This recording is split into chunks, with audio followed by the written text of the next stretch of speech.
Prevention of money laundering, ठीक है। ये एक्ट अभी रिसेंटली आया है 2002 में, ठीक है। व्हाट इज मनी लॉन्ड्रिंग, ये तुमको ऐसे समझता है, ठीक है। हाँ, बहुत सारे लोगों ने सुना है कि मनी लॉन्ड्रिंग होता है, या फिर कभी कोई केस सुनाओ या टीवी में सुनाओ कि देयर समथिंग मनी, मूवी में सुनाओ, ठीक है। वॉशिंग, जब क्लोथ्स हम वॉश करते हैं हम बोलते हैं लॉन्ड्रिंग करानी है, ठीक है। बेसिकली यही होता है कि इसको लॉन्ड्री में डालना है, ठीक है।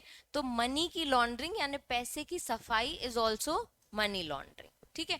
तो पैसे की सफाई, और ये गलत पैसे की सफाई यानी गलत तरीके से कमाए हुए पैसे की सफाई। तो कपड़े गंदे हो जाते हैं तो हम उसको लॉन्डरर के पास भेजते हैं फॉर लॉन्ड्रिंग, ठीक है। तो पैसे जो गंदे हैं, मतलब एक्चुअली में पैसे गंदे नहीं है, गलत गलत तरीके से कमाए गए जो पैसे हैं उसकी सफाई करने के एंटायर प्रोसेस को कहते हैं हम मनी लॉन्ड्रिंग। हमारे एक्ट का नाम है prevention of money laundering. Prevention मतलब प्रिवेंट कर रहे हैं, हम रोक रहे हैं, हम इसे अलाउ नहीं करते। मतलब money laundering is an illegal concept, is an criminal concept, ठीक है। अब जब मनी लॉन्ड्रिंग पढ़ोगे, एक बार इंट्रोडक्शन देखो फिर हम वीडियो की तरफ जाते हैं। Money laundering is a processing of criminal proceeds to disguise its illegal origin, ठीक है। बेसिकली क्या हो रहा है, क्रिमिनल प्रोसीड्स हैं जो उसको डिस्गाइज कर रहे हैं, मतलब कि हम क्या कर रहे हैं, उनको छुपा रहे हैं और इलीगल ओरिजिन से छुपा रहे हैं, ठीक है। अब जैसे किसी ने टेररिज्म से पैसे कमाए, टेररिज्म में क्या होता है,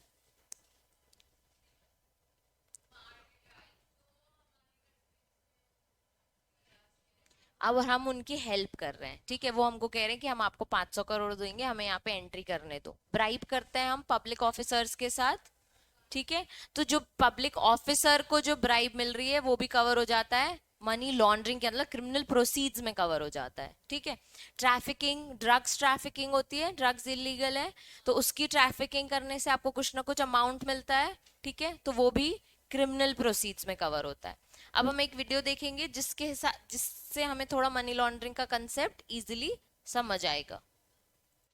अब देखो, जो हमने देखा उसमें क्या हुआ, एक पर्सन था, ठीक है। उसने ड्रग्स में डील किया हुआ था। ड्रग्स में डील करके उसके पास 250 मिलियंस पैसे आए हुए थे इन डॉलर्स, ठीक है। अब जब इतना पैसा आपके पास है तो this is in black money, ठीक है। This is not an legal money कि आपने कुछ करके कमाया हो, ठीक है। ये पैसा आप अपने पास नहीं रख सकते लीगली। ऑलमोस्ट सारे के वीडियो में कुछ ग्लिम्स दिखाया है जो उन्होंने पकड़ा गया, ठीक है। अब हम इसको एक एग्जाम्पल के तौर पे समझते हैं कि एक पर्सन है जिसके पास 250 मिलियन डॉलर्स रुपीज हैं, मिलियन डॉलर्स हैं। अब वो क्या कर रहा है, पहले वो कुछ कैश को एयरपोर्ट के थ्रू पेरिस पहुंचा रहा है, फिर कुछ कैश को एक गोल्ड डीलर, एक लेडी के थ्रू गोल्ड डीलर के पास पहुंचा रहा है, कुछ कैश को फिर एक ऑलरेडी एक एम्बुलेंस ड्राइवर को दे रहा है, और फिर एम्बुलेंस ड्राइवर के भाई के पास भी और पैसा है, फिर उसको मर्ज किया जा रहा है, ठीक है। अब ये तुमने पहले तो कमा लिया, अब ये जो तुमने किया इतना सारा इधर उधर लोगों को देने का काम, इसको कहते हैं प्लेसमेंट, ठीक है। तो जो आपने पैसा कमाया उसको टुकड़ों टुकड़ों में कहीं ना कहीं शहर के एरियाज में पहुंचा दिया। अब जब आपने पहुंचा दिया तो उसको क्लीन करने के लिए आपने क्या किया, एक एम्बुलेंस ड्राइवर की सॉर्ट ऑफ इनकम बनी, एक गोल्ड वाली ने गोल्ड खरीद के दुबई में बेचा तो एक प्योर इनकम बनी। ऐसे करके आपने उसको डिफरेंट डिफरेंट क्लीन फॉर्म में इनकम दिखाई। अब जब ये इनकम आ गई तो आपने क्या किया, बैंक अकाउंट्स में डिपॉजिट कर दिया, ठीक है। बैंक अकाउंट में डिपॉजिट करना मतलब ये फेयर मनी, क्लीन मनी है। अब बैंक अकाउंट में डिपॉजिट करने के बाद एक बैंक से निकालना दूसरे बैंक में डालना, दूसरे बैंक से निकालना तीसरे बैंक में डालना। जब इन्वेस्टिगेशन भी होता है तो इनिशियली 4 एंट्रीज देखता है, कोई 400 एंट्रीज या हजारों एंट्रीज नहीं सर्च करता है, और पकड़ना मुश्किल हो जाता है कि एक्चुअल पैसा कहाँ आया और कहाँ गया, अगर हजारों 2000 एंट्रीज होंगी तो, ठीक है। तो इसको कहते हैं लेयरिंग। जब आप क्या करते हो, पैसे का वन बाय वन इधर उधर ट्रांसफर करने लगते हो। Now that you have gotten all your money safe in different different bank accounts, 50 transaction हो गए, वो लास्ट में गोवा में ड्रिंक पी रहा था या जहां भी अब्रॉड में, ठीक है। अब उसके बाद जो पैसा आपके बैंक अकाउंट्स में आ गया है, आपने क्या किया, लग्जरी चीजों में इन्वेस्ट कर दिया, उसको हम कहते हैं इंटीग्रेटिंग, ठीक है, इंटीग्रेशन। तो 3 स्टेजेस ऑफ मनी लॉन्ड्रिंग इस वीडियो के थ्रू हमने पढ़ी है, जिसमें अब जब आपके पास फाइनली एक कार है, ठीक है, लोग क्या समझेंगे, आपने अपने इनकम से कमाई होगी, कुछ ना कुछ बिजनेस तो कर ही रहे होगे मनी लॉन्ड्रिंग के साथ साथ। तो अब वो जो लग्जरियस कार है, ये देखना कि वो किस पैसे से खरीदी गई है वो बहुत मुश्किल हो जाएगा, क्योंकि प्लेसमेंट और लेयरिंग का यूज किया गया है। ठीक है, इसी को हमें रोकना है। तो अब हमने क्या किया है, इन द एंटायर एक्ट हम जो समझेंगे, डिफरेंट डिफरेंट कंट्रीज के साथ हमने अपने सिग्नेटरीज बनाए हैं, म्यूचुअल सिग्नेटरीज। तो वहां पे भी अगर कुछ पैसा आता है तो वहां के बैंक अकाउंट्स, वहां के बैंकर्स ये चीज को ध्यान रखते हैं कि किस जगह से पैसा आ रहा है, क्यों आ रहा है, कैसे आ रहा है। तो ये हर जगह की ट्रैकिंग चल रही है अब, इसलिए अब बहुत डिफिकल्ट हो गया है। ठीक है, अभी स्टेप पढ़ेंगे ना तब। ठीक है, इंटीग्रेशन बेसिक अगर देखें तो आपने क्या किया है, अपना लास्ट मनी को लग्जरी एसेट्स में इन्वेस्ट कर दिया, इंटीग्रेट कर दिया, फाइनली उसको इन्वेस्ट कर दिया। ठीक है, चलो। टेररिज्म, इलीगल आर्म सेल्स यानी कि वो औजार बेचना, ठीक है, गन्स वगैरह, financial crime, smuggling and the activities of organised crime including drug trafficking, prostitution, rings and generate huge sum. ठीक है, ये सब कवर होता है मनी लॉन्ड्रिंग में। अब embezzlement, insider trading, bribery, computer fraud also produce large profit and create an incentive to legitimize the ill-gotten gains through money laundering. इस entire act में हम ऐसे ऐसे अजीब अजीब सी terms पढ़ेंगे, ठीक है, मतलब थोड़ा high level of British English included है। ठीक है, क्योंकि 2002 का है तो अब तक वो लोग भी होशियार हो गए थे लॉ बनाने में, इसलिए।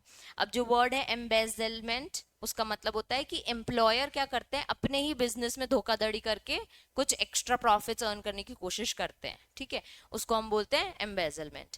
इनसाइडर ट्रेडिंग पता है सबको, इंफॉर्मेशन निकाल के सिक्योरिटीज में इन्वेस्ट करना, जिस कंपनी में आप कर रहे हो उसी से ही इंफॉर्मेशन निकाल के वो डिस्ट्रीब्यूट करके एसेट्स या सिक्योरिटीज में इन्वेस्ट करना और एक्स्ट्रा प्रॉफिट अर्न करना। ठीक है, ब्राइबरी पता है, जो पब्लिक ऑफिसर्स को हम देते हैं। Computer fraud also produce large profits and create an incentives to legitimise ill gotten gains यानी इलीगल गेन्स। ठीक है, जो लीगल प्रॉफिट्स नहीं है उसको हम क्या, ये सब कहाँ कवर होता है, मनी लॉन्ड्रिंग में। अब हम वर्ड टू वर्ड इसलिए पढ़ रहे हैं बच्चे क्योंकि तुमको लिखना ये है, तुमको समझ पूरा आ गया होगा मनी लॉन्ड्रिंग, पर जब लिखने की बारी आती है तो हम लिख सही नहीं पाते हैं। तो पहला पॉइंट देखो, money laundering is the processing of criminal proceeds to disguise its illegal origin. Disguise यानी छुपा देना कि हमारी कहां से वो पैसा आया था, कंप्लीटली मनी लॉन्ड्रिंग ये होता है। फिर terrorism, illegal arm sales, criminal crimes, ये टाइप्स ऑफ मनी लॉन्ड्रिंग है कि कहां से क्रिमिनल प्रोसीज कवर होती है। When a criminal activity generates substantial profits, the individual or group involved in such activities routes the fund to safe havens by disguising the sources, changing the form, moving the funds to a place where they are less likely to attract attention. तो यहाँ से Dubai ले जाना, Dubai से Amsterdam ले जाना, ये सब इतना हम ढूंढ ही नहीं पाएंगे, इसलिए वो सारी चीजें उसने की थी, तो वो सब कवर कहाँ होता है, मनी लॉन्ड्रिंग। ठीक है, देयर आर 3 स्टेजेस, तो there is a complete process of money laundering. Black into white करने का एक प्रोसेस होता है, उस प्रोसेस को इन्होंने नाम दिया है प्लेसमेंट, लेयरिंग और इंटीग्रेशन।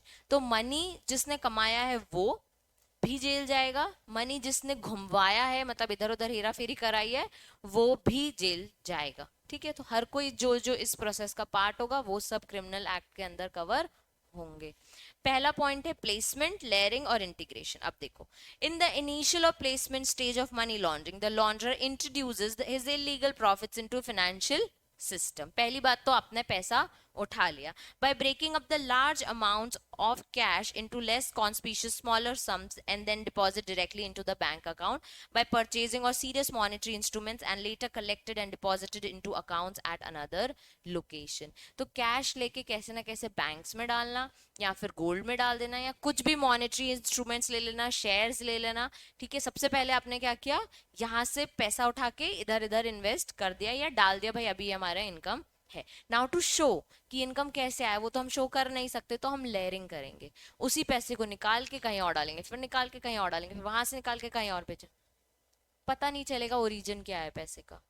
लेयरिंग से सिर्फ यही होता है कि अगर मैंने ड्रग्स की सेल की, पैसा कमाया, अब मैं उस पैसे को घर पे रख नहीं सकती, क्योंकि सिर्फ 1 करोड़ या 2 करोड़ की बात नहीं है ना, 200 करोड़ की बात है, घर पे कैसे रखूंगी ना। और कुछ भी खरीदूं, कुछ भी खरीद लूं तो 200 करोड़ में तो क्या नहीं आ सकता। क्या कुछ नहीं आ सकता, तो इतना सारा सडनली खरीद भी लिया, घर बंगला गाड़ी, तो भी कितना ही खाएगा ना इंसान। तो आपको उस पैसे की लेयरिंग करनी पड़ेगी कि आज तो ये काम नहीं आएगा, कल काम आएगा। जैसे हर पॉलिटिशियन खराब नहीं होता, I would never say this कि हर पॉलिटिशियन ही ब्राइब करता है, पर कुछ ना कुछ करते हैं, कोई ना कोई करते हैं। तो उनके पास हमने न्यूज़ में देखा है कि वॉल के अंदर पैसे रखे हैं, तो कितना फंसाओगे, कितना सीलिंग के ऊपर रखोगे, कितना सारा करोगे, तो आपको लेयरिंग करनी ही पड़ेगी। ठीक है। आफ्टर द फंड्स, हर जगह हो रहा है, लॉट ऑफ थिंग्स हैपनिंग जिसमें ब्लैक टू वाइट हो रहा है। पर जब लार्ज सम में हो रहा है, हम उसको रोकने की कोशिश कर रहे हैं कि आप हमारे फाइनेंशियल सिस्टम को हिलाओ मत। There is a system that you earn income, pay tax, enjoy your income. ठीक है, परचेज एनीथिंग, शो अस कि ये आपका एक्सपेंस है, क्लियर कट, ये हमारा फाइनेंशियल सिस्टम चलता है इकोनॉमी में। अब आपने अगर कहीं गलत तरीके से पैसा कमाया है तो उसको आप इनकम शो नहीं कर सकते, क्योंकि वो गलत तरीका है, आप पकड़े जाओगे, अब वो पैसा तो जाएगा ही जाएगा। इनफैक्ट अपने फेयरली जो कमाया उसकी भी आपको पेनाल्टी भरनी पड़ेगी। तो वो जो गलत तरीके से इनकम कमाया है उसको सेट करने के लिए आप मनी लॉन्ड्रिंग का प्रोसेस कर रहे हो। मनी लॉन्ड्रिंग का प्रोसेस अभी हम समझ रहे हैं, इसके बाद हम समझेंगे कि मनी लॉन्ड्रिंग एक्ट में इसको मना किया गया है और इतनी इतनी पेनाल्टी आपको लगेगी। ठीक है। तो पहला हो गया प्लेसमेंट। दूसरा हो गया, प्लेसमेंट में क्या आ गया, पैसे कमा के डिफरेंट डिफरेंट अकाउंट्स में अभी डाल दिया, सिर्फ इतना। Layering में after the funds into the financial system, layering takes place. In this stage, launder engages a series of conversion and movements of the funds to distance from their source. अब series आ रही है, एक के बाद एक के बाद एक के बाद, आप उसी पैसे को बार बार आगे बढ़ाते जा रहे हो, ठीक है, घुमाने के लिए। The funds might be channeled to the purchase and sale of investment instruments, or the launder might simply wire the funds through a series of accounts of various bank accounts around the globe. तो एक country से दूसरी country, दूसरी country से तीसरी country, फिर एक bank से दूसरा बैंक, दूसरे बैंक से तीसरा बैंक, ये सब जब आप कर रहे हो तो लेयरिंग हो रही है, क्योंकि आप उसका सोर्स घुमाना चाहते हो कि हम पकड़ ही ना सके कि पैसा कहाँ से आया है। ठीक है। अब लास्ट है integration. After the successful processing criminal profits through the first two phases of money laundering process, the launderer moves them into integration. In this stage the funds re-enter the legitimate economy, मतलब अब financial system में वो Fairlie enter करेंगे। the launderer might choose to the invest in funds, real estate, luxury assets, business ventures, कैसे भी form में आप उसको क्रिएट कर दो। तीन चीजें हैं जो मोस्ट इंपॉर्टेंट टॉपिक भी है इसमें, प्रोसेस ऑफ मनी लॉन्ड्रिंग। तो इंट्रोडक्शन में मीनिंग दिया हुआ है और प्रोसेस में कंप्लीट प्रोसेस दिया हुआ है। एक बार रीड कर लो अभी, क्योंकि घर जाके रीड करोगे तो शायद कोई एक आध लाइन समझ ना आए।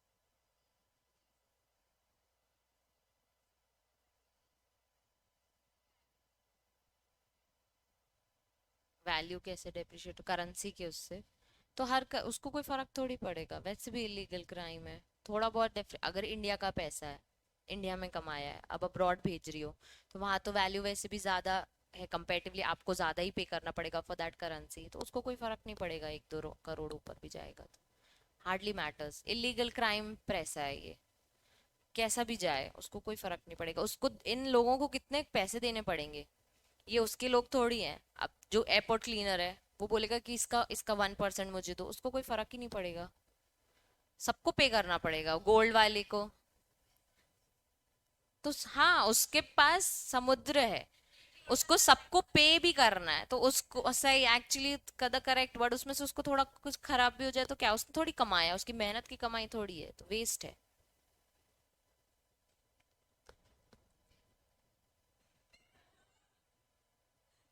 चलो पढ़ लिया सबने तीनों चीजें, किसी को कोई। एम्बेजमेंट मतलब एम्प्लॉयर अपने ही बिजनेस, अपने ही थाली में जब छेद करता है, अपने ही बिजनेस से पैसा निकालने की कोशिश करता है वो।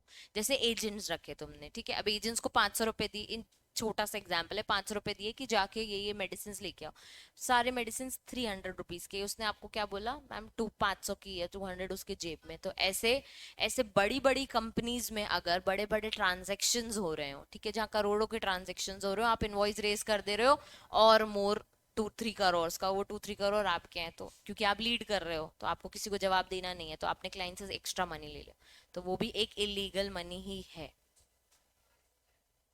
हाँ, this is completely that thing. चलो, money laundering is the process which typically follows 3 stages to finally realize launder funds into the legal financial system. The stages of money laundering जो अभी हमने देखा, placement, moving the funds from direct association with the crime, layering यानी disguising the trail to foil pursuits. अब देखो उन्होंने अलग सी ही term दी हुई है, डिसगाइज मतलब जहां से वो आया था वहां से हटा के, फॉइल परस्यूट्स मतलब हमने छोटे छोटे डिपॉजिट्स कर दिए डिफरेंट बैंक अकाउंट्स में, और सीरीज ऑफ कन्वर्जन हम करते गए। Integration, making the money available to the criminal from what it seems to be legitimate sources.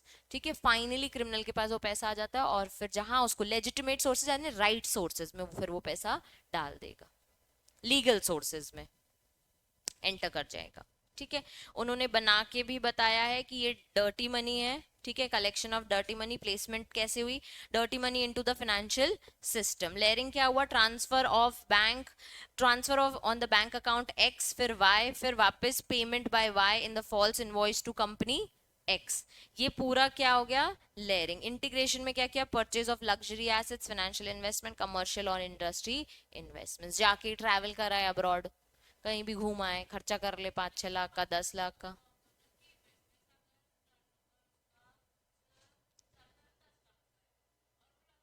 तभी तो डाउट होता है, तभी तो डाउट होता है। अब अगर नॉर्मल, मेरा जो डेली वर्किंग एक्सपीरियंस है, अब लंबोर्गिनी लेके नीचे पार्क कर दूं तो डाउट तो होगा ना कि ये क्लास से इतना पैसा कैसे आ रहा है इसके पास। तो मुझे शो नहीं किया अगर मैंने इनकम टैक्स में कि there have that I have other incomes also other than this, तो डाउट होगा ही और फिर पकड़े जाएंगे। Then I have to prove to every department. तो इसका एक अलग डिपार्टमेंट होता है, ईडी, अगर तुमने सुना हो तो, डायरेक्टरेट ऑफ एनफोर्समेंट, वो पकड़ता है आपको इन सब चीजों के लिए। When it comes to bribe, बोलो।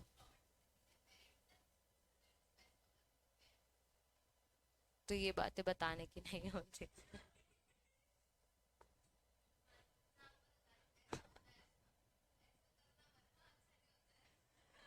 चलो, इम्पैक्ट क्या होगा मनी लॉन्ड्रिंग के हमारी कंट्री के डेवलपमेंट में, क्या इम्पैक्ट होगा, ऐसे से नहीं, बताओ। टू लेट, आ जाओ, फोन आ गया।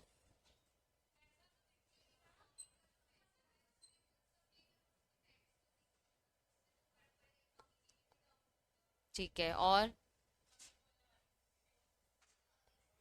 और इसको अंदर रख दे जल्दी। हाँ, जिसका भी है, ताने अंदर रख दो अभी इसको। चलो, क्यों, तो देश के पास तो नहीं है ना, इंडिविजुअल क्या, आप टैक्स नहीं भर रहे मतलब आपकी कंट्री के पास पैसा नहीं है, तो वो देश गरीब है क्योंकि पैसा आपने अपने पास रख लिया।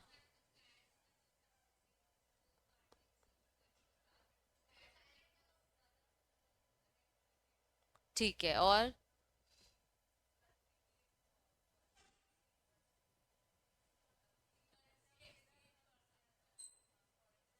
तो वो तो वैसे भी रहेगा ही, वो तो उनके डेवलपमेंट के हिसाब से ही है।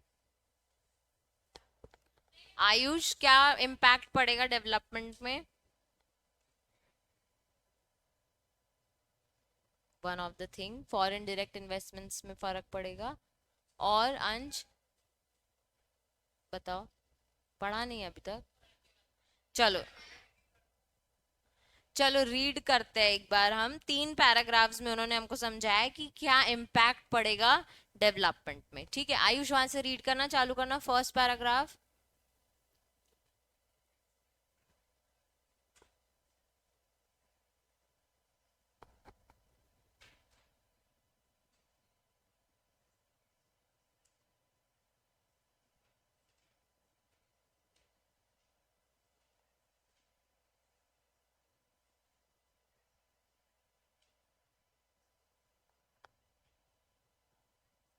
exploited by the launderers.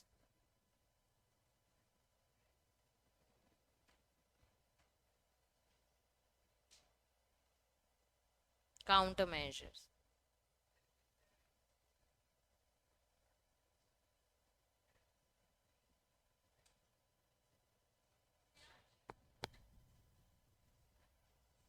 कर क्या रहे हो, क्लास चल रही है। तो फिर क्लास मत डिस्टर्ब करो, तो थर्ड टाइम तुम लोग क्लास डिस्टर्ब कर रहे हो।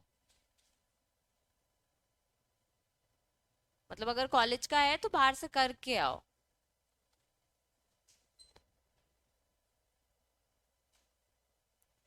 Financial sectors are perceived to be the subject to the control and influence of organized crime. देखो, पहली बात में वो कह रहा है कि अगर हमारे अभी डेवलपिंग कंट्री है, फाइनेंशियल सेंटर स्टिल डेवलप्ड हो रहा है, मतलब जो हमारे बैंक्स हैं जहां जहां हम पैसे डाल रहे हैं वो भी ह्यूमन बीइंग है, तो उन लोग भी इतना ट्रैक नहीं कर पा रहे हैं कि पैसा कहाँ से आ रहा है, क्यों आ रहा है। ठीक है, जनरली किसी पर्सन ने कमाया होगा, हमारे यहाँ एफडी खोलने आ रहा है या हमारे यहाँ जनरल इन्वेस्टमेंट्स कर रहा है, कोई शेयर्स खरीद रहा है, तो कंपनी थोड़ी ट्रैक करती है कि कहाँ से पैसा आ रहा है आपका शेयर्स खरीदने का, आप कैसे इन्वेस्ट करते हो, आप तो गरीब दिख रहे हो सकता है उसके पास पैसा हो। ठीक है, इन जनरल वो कह रहे हैं कि ये बड़ा ही वर्नरेबल है। वर्नरेबल यानी बड़ा ही इजी सी चीज है जो आए दिन होती जा रही है, और हमने भी अपने घरों में भी वन ऑफ द एग्जाम्पल पलक ने दिया कि देखा हुआ है कि लोग क्यों कैश ट्रांजेक्शन्स कर रहे हैं और बैंक ट्रांजेक्शन्स कम कर रहे हैं। ठीक है, अब इसमें वो कह रहा है कि हमने जो सिस्टम बनाया है अपना फाइनेंशियल सिस्टम, तो ये कहीं ना कहीं इसमें गैप आ जा रहा है क्योंकि मनी लॉन्ड्रिंग एंटर हो चुका है। हमारा जो कंट्रीज के साथ ट्रांजेक्शन होता है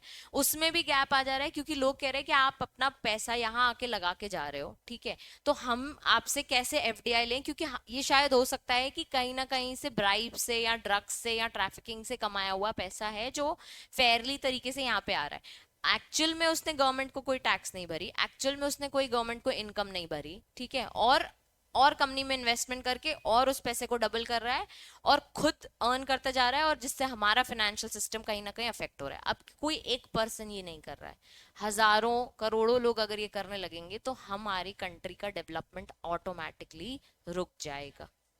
ठीक है, नेक्स्ट पैराग्राफ में, in times of decelerating growth and infusion of hard money can bolster a country foreign reserves, is the hardmanship associated with the budget tightening policies and modern foreign indebtedness. While these are short term benefits associated with an inflow criminal monies, the long term effects are mostly negative. क्या बोल रहा है ये, कि जैसे कि अगर हमने अलाउ कर दिया कि पॉलिसीज है हमारी, हम बाहर से पैसा ले सकते हैं। एक बार वापस इंट्रोडक्शन दे दूंगी मनी लॉन्ड्रिंग का। ठीक है, जैसे कि हमने बाहर से पैसा लेने लग गए, हम अलाउ कर रहे हैं हमारी कंट्री में कि फॉरेन आए हमारे में इन्वेस्ट करे, हमारी कंपनी डेवलप करेगी। अब अगर मनी लॉन्ड्रिंग से पैसा कोई बंदा बना रहा है और फिर फाइनली इंटीग्रेशन कर रहा है, मतलब फाइनली इन्वेस्टमेंट्स कर रहा है, तो कहीं ना कहीं कंट्री में तो पैसा आ ही रहा है, परचेज सेल करेगा, जीएसटी वगैरह तो भरेगा ही भरेगा।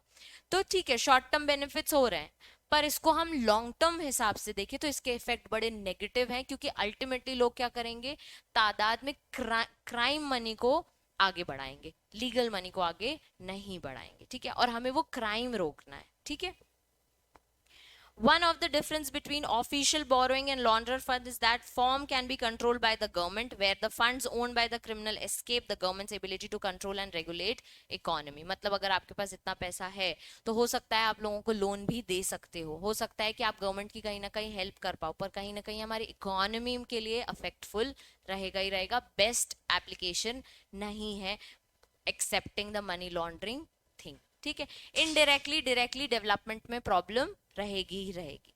The possible social economic politic effects of money laundering is left unchecked, if left unchecked or dealt with the effect ineffectively are serious. अगर हमने मनी लॉन्ड्रिंग को नहीं पकड़ा तो ये कंप्लीटली प्रॉब्लमैटिक सिचुएशन है। Through the process of money laundering, organized crime can infiltrate financial institution, acquire the control of large sector of the economy through investments, and offer bribes to public officials and indeed government। यहाँ से mark करना चालू करो जहां से मैं mark कर रही हूँ। ठीक है, thus economic and political influence of the criminal organization can weaken the social fabric, ethical standard, ultimately democratic institution of the society। अगर आप क्रिमिनल प्रोसीड से हमारे बड़ी बड़ी कंपनीज को, फाइनेंशियल सेक्टर्स को खरीद लोगे तो हम कैसे काम करेंगे, और अगर आपने ये सारी चीजें खरीद ली तो ये सारी चीजें क्रिमिनल से खरीदे, आप और क्राइम करते जाओगे और लोगों को ब्राइब करते जाओगे, तो हमारे गवर्नमेंट ऑफिशियल्स भी बिकते जाएंगे तो हमारी कंट्री चलेगी कैसे? ठीक है, तो हमारे जो एथिकल स्टैंडर्ड्स हैं, हमारे जो प्रोसीडिंग्स हैं, हमारे जो पॉलिसीज, हमारे जो प्रोविजंस है, वो कोई फॉलो करेगा ही नहीं। तो इसीलिए हमारी इकोनॉमी को एथिकली, सोशली एंड पॉलिटिकली हर तरीके से मनी लॉन्ड्रिंग अफेक्ट करती ही है। नीचे एक क्वेश्चन है, what is the connection of money laundering with society at large. ये इंपॉर्टेंट क्वेश्चन है जो अभी हमने ऊपर पढ़ा, एग्जैक्ट पॉइंट नीचे लिखे हुए हैं, इसको मार्क कर लो ना, कोई भी चीज को। दे रहा है नहीं है, मतलब आई एक्सेप्ट थोड़ा सा 2002 में यार, अपडेटेड हो जाएगा, पॉइंटर्स बनाते हैं अपन, ठीक है।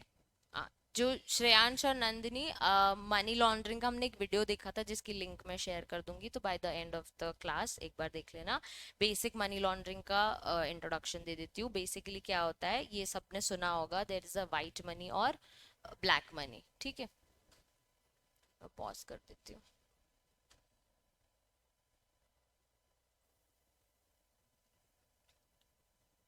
किसका? ये नीचे जो है ना, इसमें पॉइंटर्स बनाओ, देखो। The possible social and political cost of money laundering if left unchecked और dealt with ineffectively are serious. ये होता है तुम्हारा point number 1। Organise crime can infiltrate financial institution, acquire the control of large sector. Organise crime मतलब ये जो आपने crime किया है, ड्रग्स से पैसा कमा के उसके बाद उस पैसे को कितना छुपाया है, कितना घुमाया है, ये करने से हमारा फाइनेंशियल सिस्टम खराब होगा और इनफिलरेट हो जाएगा कि हम फिल्टर नहीं कर पाएंगे कि पैसा कहाँ से एक्चुअल में आया है, ठीक है। और आप कहीं ना कहीं लार्ज सेक्टर्स को अक्वायर करने लग जाओगे थ्रू इन्वेस्टमेंट्स जो आप इंटीग्रेशन में कर रहे हो, या जो भी आप लोगों को ब्राइब ऑफर करने लग जाओगे, तो हमारे पब्लिक ऑफिशियल्स भी आप खरीद लोगे, ठीक है। The economic and political influence of the crime can weaken the social fabric, collective ethical standard and ultimately democratic institution of the society. तो तुम्हारी मनी लॉन्ड्रिंग से ये 3 चीजों का अफेक्ट होगा ही होगा। In countries transitioning to democratic systems this criminal influence can undermine the transition. फिर वो चाह के भी डेमोक्रेटिक में आ नहीं पाएंगे क्योंकि बाय द पीपल और ये सब जो हमारे हाथ में ही है सारी चीजें, तो हम तो क्या करेंगे, ब्राइब करके लोगों को जिताते जाएंगे या ब्राइब करके लोगों को हटाते भी जाएंगे। The mostly fundamentally money laundering is inextricably linked with underlying criminal activity and generated it in मतलब अलग नहीं हो सकता, इतनी तरीके से ये फाइनेंशियल सिस्टम और मनी लॉन्ड्रिंग आपस में जुड़ा हुआ है। Laundering enables criminal activity to continue।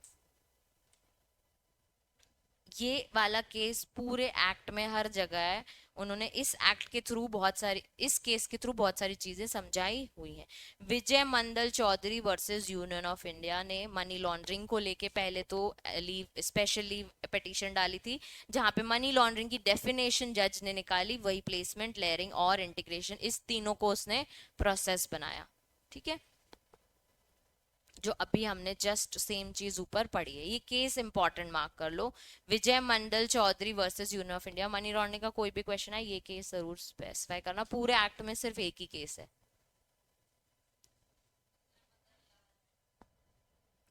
अब देखो, प्रिवेंशन ऑफ मनी लॉन्ड्रिंग के 2 इनिशिएटिव्स हैं, ग्लोबल इनिशिएटिव्स और इंडियन इनिशिएटिव्स। जब ग्लोबल इनिशिएटिव्स पढ़ रहे हैं तो मैंने स्टार्टिंग में बताया था कि इसको रोकने के लिए हमने ग्लोबली बड़े बड़े सारे सिग्नेटरीज किए हुए हैं। अब दूसरी दूसरी कंट्रीज के साथ हमने इतने अच्छे रिश्ते बनाए हैं कि अगर वहां पैसा जा रहा है तो वो उस तरीके से ट्रैक करें उस पैसे को कि भाई ये आईडीज दो, पैसा कहाँ से आया, क्योंकि बहुत ज्यादा लेयरिंग होती जा रही है, ठीक है। तो हमने कुछ ग्लोबल इनिशिएटिव्स लिए, जब हमने पकड़ा कि बहुत ज्यादा मनी लॉन्ड्रिंग हो रही है, जो हमने भी एक केस देखा था 2017 का था, ठीक है।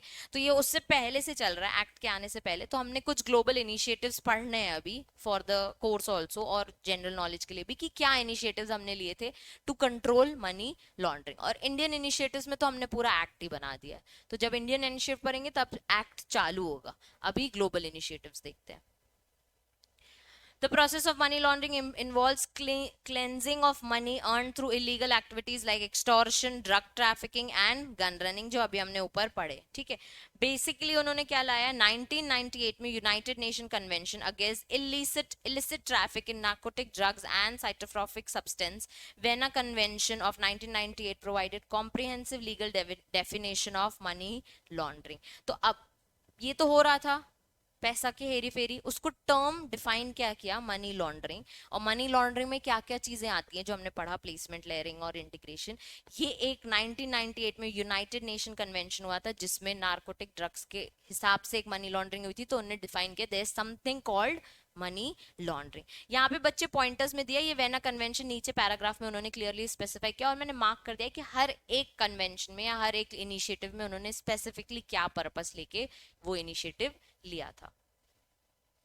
Next, the Basel Statement of Principles, enacted in 1989, outlined basic policies and procedures that banks should follow in order to assist the law enforcement agencies in tackling the problems of money laundering. अब second point में एक Basel Statement Principles आए थे जिसमें उन्होंने banks को instructions दी और banks के लिए policy बनाई कि उनको कैसे tackle करना है ये सारी जो भी deposits और entries आए, क्योंकि ultimately बैंक के थ्रू ही ये सब clean होता है। ठीक है, फिर आता है, ये बहुत इंपॉर्टेंट है, शायद पहले भी सुना हो, FATF, financial action task force. ये बहुत चला भी है ऑन मनी लॉन्ड्रिंग। इसने 40 रिकमेंडेशंस दिए थे which provide the foundation of comprehensive legislation to combat the problem of money laundering. Combat यानी कंप्लीटली प्रोहिबिट करना, रोकना। ठीक है, अब इसमें इन लोग लेके आए important heads, declaration of laundering of money earn through serious crime should be treated as criminal offence. ये फाइनेंशियल एक्शन टास्क फोर्स ने बोला कि अगर कोई भी मनी लॉन्ड्रिंग कर रहा है तो ये एक क्रिमिनल ऑफेंस है। ठीक है, to work out modalities of, यानी नए नए मॉडल्स बनाना of disclosure of financial institution regarding suspicious transaction.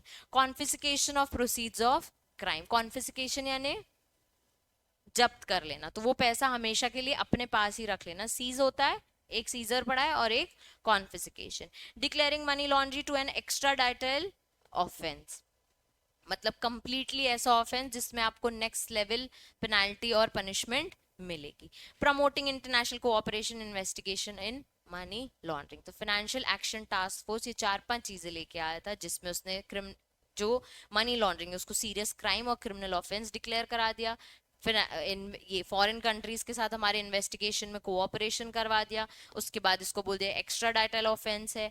Confiscate करने को बोला उसने प्रोसीड्स ऑफ क्राइम को। अब तो मुझे बताओ प्रोसीड्स ऑफ क्राइम क्या होगा? नहीं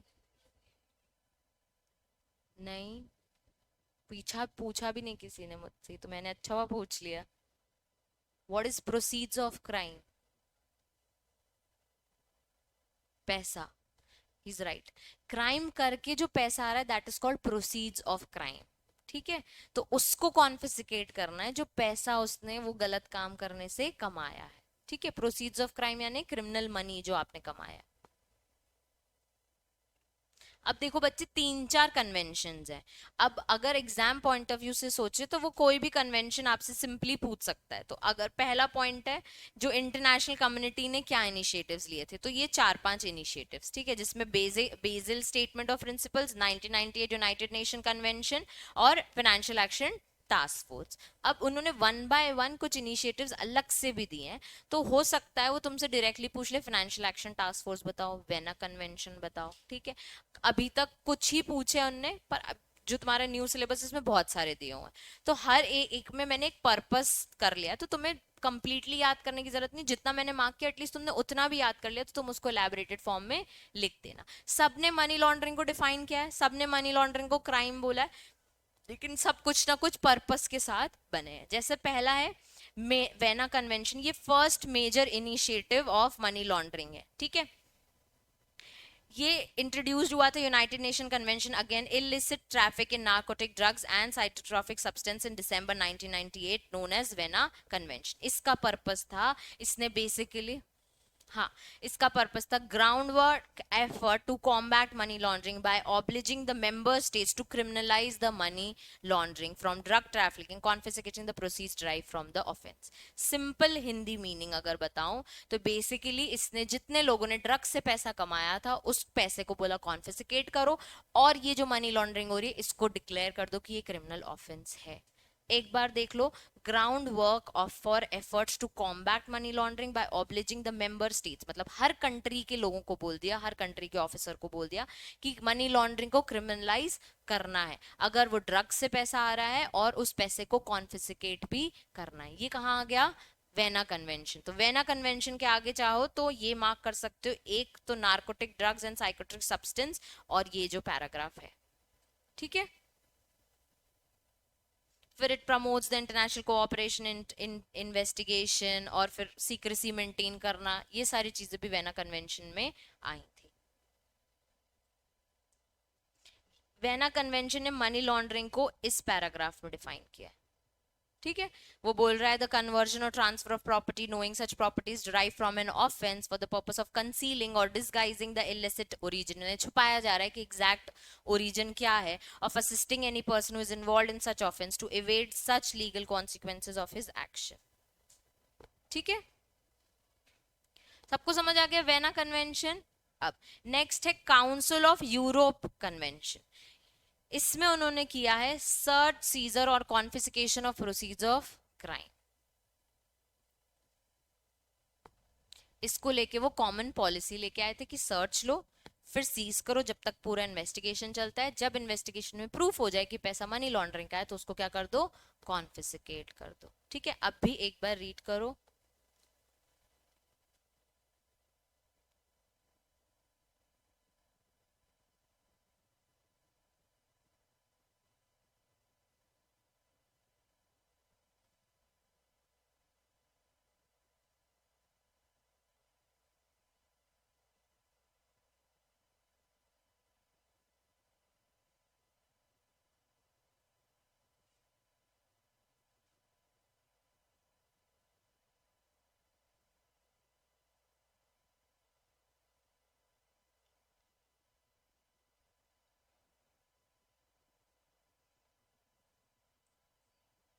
कि आर्म्स डीलिंग यानी ये जो गन्स वगैरह जो आपको लीगली नहीं डील कर सकते, तो वो आप गन सप्लाई करोगे तो फिर वो इलीगल क्राइम है ना, समझ गई, ठीक है। नेक्स्ट है European union of money laundering derivatives, ठीक है। डेरिवेटिव्स यानी डायरेक्शंस, ठीक है। बेसिकली इन्होंने डायरेक्टिव इशू किए थे, prevention for use of financial systems for the purpose of money laundering. एक सेकेंड।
चलो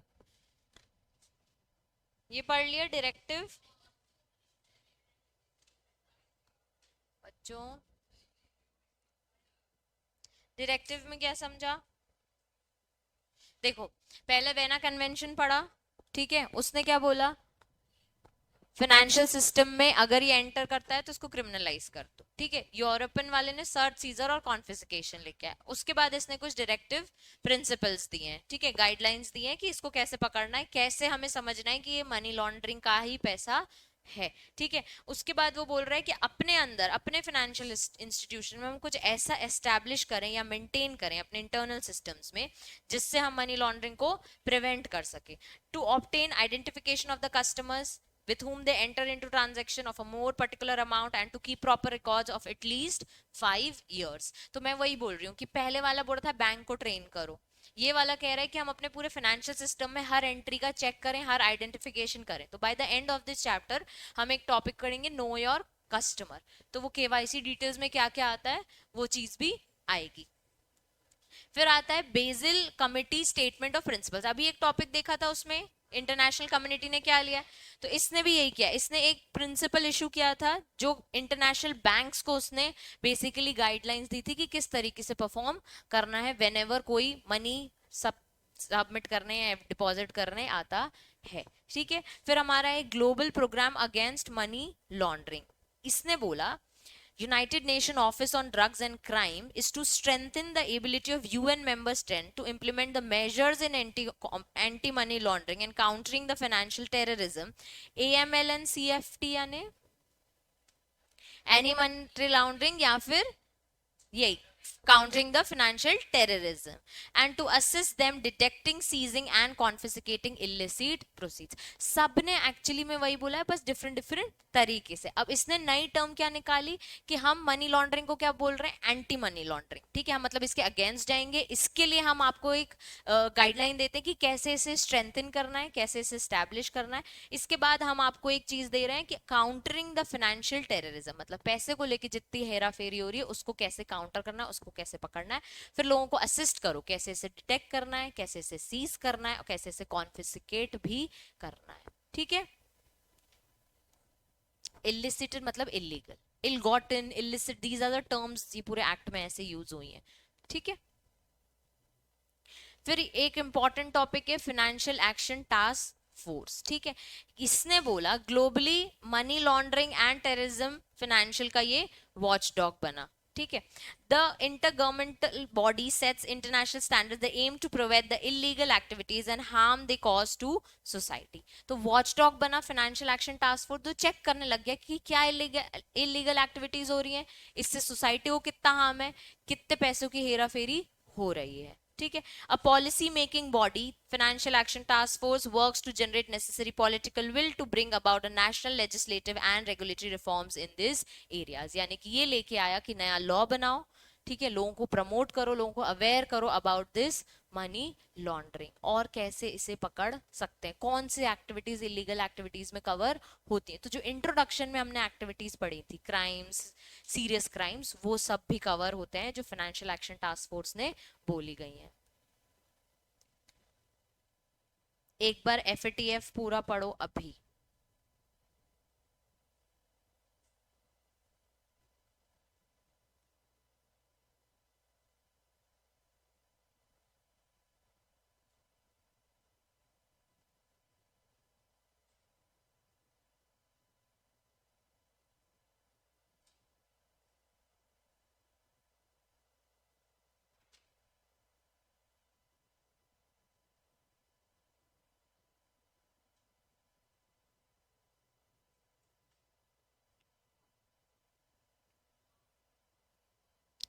प्रोलि, प्रो, प्रोलिफरेशन, पैसों को जो घुमाते हैं अपन, पैसों को दिखाते ये हैं और होते ये हैं, वो प्रोसेस की टर्म को नाम दिया है। फिल्टरेशन जैसे बोलते हैं ना वैसे proliferation of weapons of mass destruction.